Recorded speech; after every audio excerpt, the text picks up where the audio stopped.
धर्मक्षेत्रे कुरुक्षेत्रे समवेतायुयुत्सवः मामकाः पाण्डवाश्चैव किमकुर्वत संजय। कर्मण्येवाधिकारस्ते मा फलेषु कदाचन मा कर्मफल हेतुर्भूर्मा ते संगस्त्वकर्मणि। हरे कृष्ण। तो कल भी हमने इस श्लोक पर चर्चा की थी और आज भी हम इसी श्लोक पर चर्चा करेंगे, लेकिन एक दूसरे दृष्टिकोण से, एक भक्ति के दृष्टिकोण से। भक्ति परक व्याख्या क्या है उस पर हम आज प्रकाश डालेंगे। और ये श्लोक जो है, ये श्लोक क्या है कि कर्मण्येवाधिकारस्ते मा फलेषु कदाचन, कि अर्जुन कर्म पर तुम्हारा अधिकार है और फल पर तुम्हारा अधिकार नहीं है। फल पे अधिकार मेरा है। तो भगवान यहाँ पर एक्चुअली कोई हिटलर की तरह नहीं बोल रहे कि एक बार अर्जुन तुम्हें कह दिया ना कि फल पे तुम्हारा अधिकार नहीं है, फल पे मेरा अधिकार है, बस ऐसा नहीं है। एक्चुअली ये भगवान उल्टा प्रेम से कह रहे हैं कि अर्जुन कर्म पर तुम्हारा अधिकार नहीं है, कर्म पर तुम्हारा अधिकार है, फल पे तुम्हारा अधिकार नहीं है। क्योंकि भगवान अर्जुन को बता रहे हैं कि फल पर अगर तुम अधिकार अपना जताओगे तो फिर संसार में फंस जाओगे। इसलिए भगवान अपने भक्तों को संसार में फंसने से बचाना चाहते हैं। उल्टा अल्टीमेटली देखा जाए तो भगवान को ना कर्म चाहिए और ना फल चाहिए। भगवान को दोनों ही नहीं चाहिए, लेकिन फिर भी भगवान कह रहे हैं मुझे फल अर्पण करो, मतलब फल पर अधिकार तुम मत जताओ, फल मुझे अर्पण करो। कहने का आशय ये है यहाँ पे। तो क्यों ऐसा भगवान कह रहे हैं? क्योंकि भगवान को ना कर्म चाहिए ना फल चाहिए। भगवान को हमारा अल्टीमेटली स्वार्थ चाहिए। जो हम में जो स्वार्थीपन है, उस स्वार्थ को भगवान फल के माध्यम से लेना चाहते हैं। क्योंकि फल को अगर हम अपने भोग के लिए यूज़ करेंगे तो उससे हम स्वार्थी बनेंगे। भोग स्वार्थ से आता है और भक्ति निस्वार्थता से आती है। तो भगवान निस्वार्थ बनाना चाहते हैं। इसलिए भगवान कह रहे हैं कि अर्जुन तुम जो फल आएगा वो तुम अधिकारी मत बनो, उसके हकदार तुम मुझे बनाओ। अगर मुझे फल अर्पण करोगे तो तुम निस्वार्थ बनोगे। तुम्हारी जो मतलबी रहने की जो आदत है वो ख़त्म होगी धीरे धीरे। तो भगवान निस्वार्थता का हमें गुण देना चाहते हैं इस श्लोक के माध्यम से। और एक अन्य दृष्टिकोण है कि कर्मण्येवाधिकारस्ते मा फलेषु कदाचन, कि कर्म पर अर्जुन तुम्हारा अधिकार है।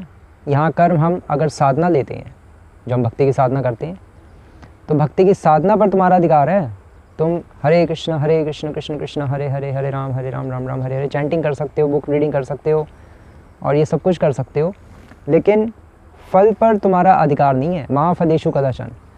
उस चैंटिंग से जो भगवान के नाम में जो टेस्ट आएगा, उस टेस्ट को तुम उसमें रम मत जाओ। उस टेस्ट को तुम लो और भगवान को थैंक यू करते हुए फिर डबल सेवा करो कि यस भगवान, आप मुझे अपनी भक्ति में टेस्ट दे रहे हैं, इसलिए मैं अब आपकी डबल सेवा करूँगा या मैं और जम के सेवा करूँगा। इस तरह से फल जो है, फल का हमें फल तो आएगा, है ना। भगवान तो जब हम उनकी साधना करेंगे, नाम लेंगे, भक्तों का संग करेंगे, तो उसमें भगवान आनंद तो देंगे। क्योंकि भगवान के कांटेक्ट में या भगवान के भक्तों के कांटेक्ट में जो कोई भी आएगा उसको आनंद तो आएगा ही आएगा। लेकिन उस आनंद से फिर हमें भगवान को और सेवा डबल करके देनी है।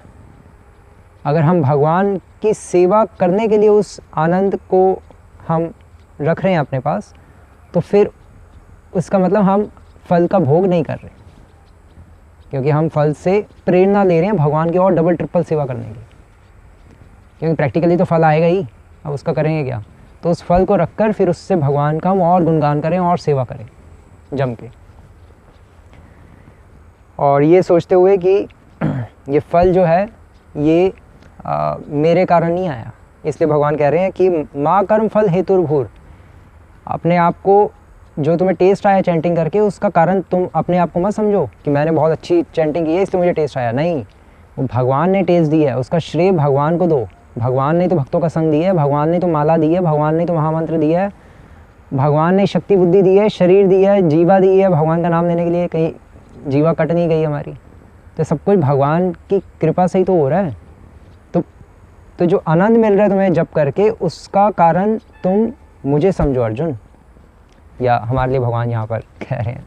अगर हम साधना के परिप्रेक्ष्य से इसका अर्थ लेते हैं श्लोक का, तो भगवान कह रहे हैं कि जो आनंद आएगा उसका कारण आप अपने आप को मत समझो कि मैंने अच्छी तरह से आज चैंटिंग की थी सुबह 4 बजे उठ के, इसलिए मुझे आनंद आना ही आना था। नहीं, वो भगवान ने दिया है। तो भगवान को हमेशा श्रेय देना चाहिए। और फिर भगवान कह रहे हैं माते संगस्त अकर्मणि। और फिर अगर जप करने में कभी कभी मन नहीं भी लग रहा तो उसको टॉलरेट करो, भागो मत। जैसे अर्जुन कह रहा है कि माते संगस्त कर्मणि, अर्जुन यहाँ पर भगवान यही कह रहे हैं नहीं। और फिर तुम अपने कर्मों, ना ही कर्म ना करने से आसक्त हो कि नहीं आज जप में मन नहीं लग रहा इसलिए आज मैं जप नहीं करूँगा। नहीं, इससे भी आसक्त मत हो। हमें अपना जो ड्यूटी दी गई है वो हमें करनी है। चैंटिंग हमारी डेली की ड्यूटी है, वो हमें करनी है, चाहे मन लगे या ना लगे। और अगर मन नहीं लग रहा तो टॉलरेट करो, और फिर भी अपनी चैंटिंग हमें कंप्लीट करनी है। इस तरह से इसका एक दृष्टिकोण है। और यहाँ पर एक और दृष्टिकोण है कि चैतन्य महाप्रभु ने कहा है कि तृणाद अपि सुनी चेना तरोरिवा सहिष्णुना अमानिना मानदेना कीर्तनीय सदा हरि। कि जो तृण से भी अधिक अपने आप को नीचे मानता है और दूसरों को मान देता है और पेड़ से भी अधिक सहनशील रहता है, वो ही भगवान कृष्ण का कीर्तन करने में सदैव सक्षम रह सकता है। वो श्लोक भी इसी श्लोक में है। महाप्रभु ने मतलब वो अगर दीनता और सब कुछ देखें हम, इस श्लोक में भी है। कैसे?